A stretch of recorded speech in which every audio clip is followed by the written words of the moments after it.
Monster berkepala naga, yang menyerupai kadal raksasa, menyerbu ke arah Xiaoyan. Namun, tepat sebelum mencapainya, wujudnya yang besar menghilang. Ye Beijing memandang Xiaoyan dengan aneh, bertanya-tanya bagaimana ia bisa melakukannya. Dari mana kau membawa semua itu? Kumpulkan semuanya dan bawa bersamamu, terlepas dari kekuatan mereka. Kau bisa menjinakkan mereka nanti saat kembali ke Sensi, kata Xiaoyan. Ia tidak menjelaskan bagaimana ia melakukannya, cincin biasa tidak bisa melakukan itu. Ye Beijing tidak mendesak lebih lanjut. Xiaoyan bergerak cepat, mengabaikan senjata-senjata yang mengamuk, dan mengumpulkan semua makhluk yang terlepas dari dinding es ke dalam Lingsu Void. Namun, selain binatang purba, dinding es ini juga berisi manusia-manusia kuat lainnya, yang tidak dapat dikumpulkan Xiaoyan ke dalam Lingsu Void. Tetapi selain Lingsu Void, Xiaoyan tentu saja memiliki metode lain. Dengan lambaian tangannya, panji penekan jiwa muncul. Awan ungu hitam berputar di dalamnya, tampaknya tidak terpengaruh oleh senjata-senjata tersebut. Ye Tian, ini adalah pilihan yang sangat baik untuk memurnikan kura-kura iblis. Jangan biarkan satu pun dari mereka lolos. Xiaoyan berkata dengan suara berat, karena ini adalah hadiah yang begitu besar dari Hua Ken, aku harus menerima semuanya. Selain itu, ada juga dinding es di luar jurang es Xuanming, yang tampaknya menembus seluruh dunia. Tapi sekarang, kita perlu menangani sosok aneh ini terlebih dahulu. Senjata-senjata yang telah bertebaran di mana-mana, meskipun diatur oleh aturan persenjataan, pada dasarnya adalah api di intinya. Aturan-aturan dasar yang tidak terkait sebenarnya telah berkumpul bersama. Ye Tian mengamati tindakan Xiaoyan, tidak menyangka bahwa dia akan hampir mengosongkan tempat itu setelah tiba. Dan orang di dinding es yang tampak hampir persis seperti dirinya bukanlah reinkarnasi atau klonnya. Karena tidak ada hubungan, itu berarti tidak ada hubungan sebab akibat atau garis keturunan di antara mereka. Dalam hal itu, Ye Tian harus menerimanya sebagai aturan iblis untuk saat ini, mungkin akan berguna nanti. Tatapan Xiaoyan sedikit menyipit saat ia merasakan esensi api yang terkandung dalam senjata itu, dan ia mengambil keputusan. Jika ia akan mengambilnya, ia akan mengambil semuanya. Api ini pastilah api mendalam 9 neter yang legendaris, peringkat kedua di alam ilahi 9 langit. Mata Xiaoyan menyala, dan kekuatan jiwa cermin tanpa batas menyapu keluar, langsung mengunci inti badai es, benih api purba yang terus berubah dan memancarkan hawa dingin ekstrim. Ini memang api mendalam 9 neter. Karena api itu tidak akan membiarkan mereka pergi. Maka kita akan tinggal untuk sementara waktu. Ye Beijing melihat Xiaoyan berbalik, tatapannya tegas saat dia melihat ke arah pusat badai senjata. Dia mengangkat bahu, kau yang putuskan, dan kau akan membeku nanti. Aku akan menyelamatkanmu saat itu. Ye Beijing melangkah ke samping, tampaknya tidak terpengaruh oleh perlindungan Xiaoyan sebelumnya, seolah-olah dia bisa mengabaikan semua aturan di sini. Dia menemukan sudut dan berdiri diam menunggu. Xiaoyan dengan panik mengaktifkan api pemusnahan.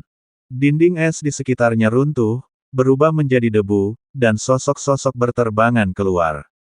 Xiaoyan mengambil alih kekuatan binatang buas, sementara manusia diberikan kepada Ye Tian. Xiaoyan mengaktifkan api pemusnahan, cahaya merah yang tak terhitung jumlahnya seperti kilat di langit. Kehancuran dan pembekuan, dua aturan kekuatan ekstrim, bertabrakan dengan liar di jurang es ini. Suara peleburan yang memekakkan telinga dan ledakan yang teredam saling terkait dalam pemusnahan. Kekuatan dominan api ingatan cukup untuk membakar semua aturan. Namun, makna dari perjamuan 9 alam bawah tampaknya telah dipicu oleh kehendak alam bawah kuno. Terlebih lagi, karena berada di tempat yang sangat menguntungkan ini, kekuatan yang dapat dilepaskannya bahkan lebih mencengangkan, membawa kekuatan aneh yang dapat membekukan jiwa dan memadatkan waktu.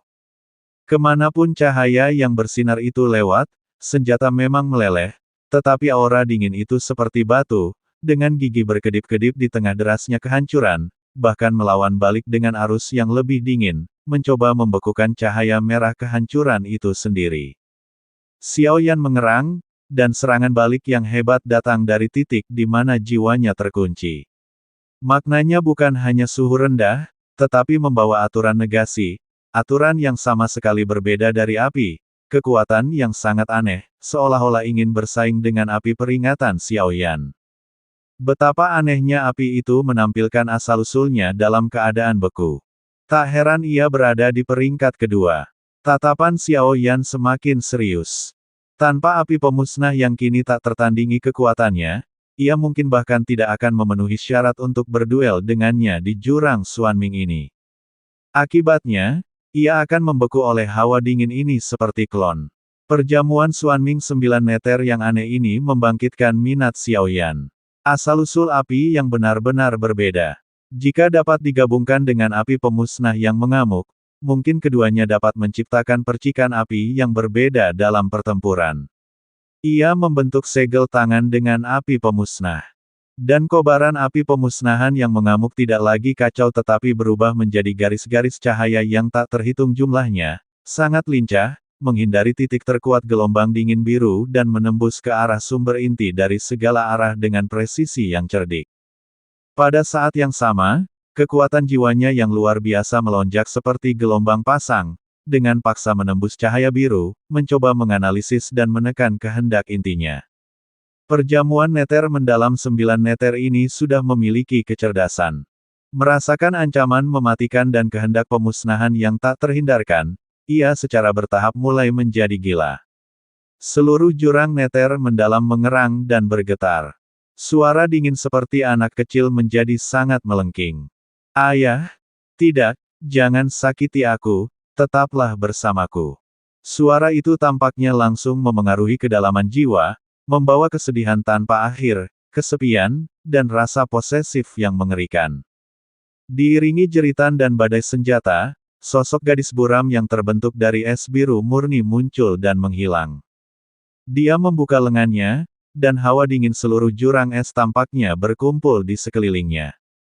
Ia berubah menjadi tombak es biru langit yang menembus langit dan bumi, membawa tekad kuat untuk membekukan segala sesuatu, menusuk tepat ke dahi Xiao Yan. Ini adalah manifestasi dari kehendak perjamuan 9 alam bawah. Xiao Yan merasakan Douqi dan kekuatan jiwanya menjadi stagnan, seolah-olah ruang itu sendiri sedang dibekukan. Meskipun kekuatan penghancur api pemusnahan itu kuat, kekuatannya melemah lapis demi lapis di dalam wilayah beku ini. Menghadapi serangan yang datang, Xiao Yan tiba-tiba merentangkan tangannya, dan api pemusnahan dengan cepat menyebar, bertujuan untuk menelan seluruh jurang es Xuanming. Keduanya telah memulai bentrokan esensi mereka, dan ini adalah masalah siapa yang akan menang. Saat tombak biru tua, diselimuti aura senjata, melesat ke arah Xiao Yan, cahaya merah yang tak terhitung jumlahnya berkedip di sekitarnya. Tombak itu bertabrakan langsung dengan Xiao Yan, bum bum bum. Kehendak inti api pemusnahan adalah untuk membakar abis segalanya, hanya dengan meninggalkan semua kekhawatiran, kehancuran dapat dilepaskan sepenuhnya.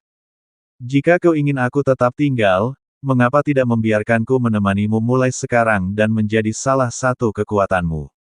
Mengapa kau begitu terikat pada tempat ini? Suara Xiao Yan bergema, dan senjata-senjata di sekitarnya terus maju tanpa henti di tengah kehancuran yang terus-menerus, seolah tak terbatas. Untuk menundukkannya, seseorang harus memenangkan hatinya, memahami apa yang dibutuhkan api ini, dan mengapa dia memanggilnya ayah.